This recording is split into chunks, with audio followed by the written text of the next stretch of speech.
আসসালামু আলাইকুম। সকল প্রবাসী ভাই বোনদের কাছে আমি মাপ চাই এবং কি আমি সরি কই, কারণ এর কোনো ক্ষমা হবে না। এই ছেলেটা যে কয়দিন আগে প্রবাসীদেরকে নিয়ে ইচ্ছা মতো গালাগালি করছে, এতটা জঘন্যভাবে গালাগালি করছে। আসলে এগুলো হচ্ছে একটা ভাইরাল হওয়ার ধান্দা।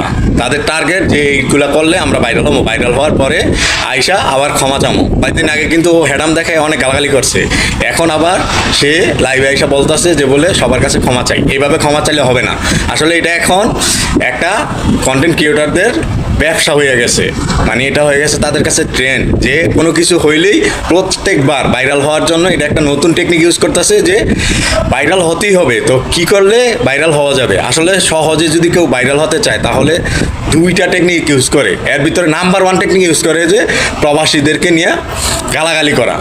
আসলে যদি ভাইরালই হওয়ার ইচ্ছা থাকে তাহলে প্রবাসীদেরকে কেন ইউজ করতেছে বারবার?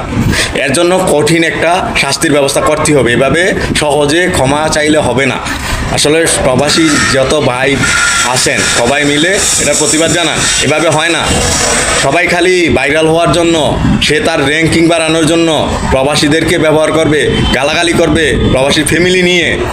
এটা না, এটার কঠিন একটা প্রতিবাদ চাই। আপনারা সবাই ভিডিওটা বেশি বেশি করে শেয়ার করুন এবং কি এর প্রতিবাদ করুন। সব কিছুতে কেন প্রবাসীদেরকে নিয়ে টানাটানি করবে?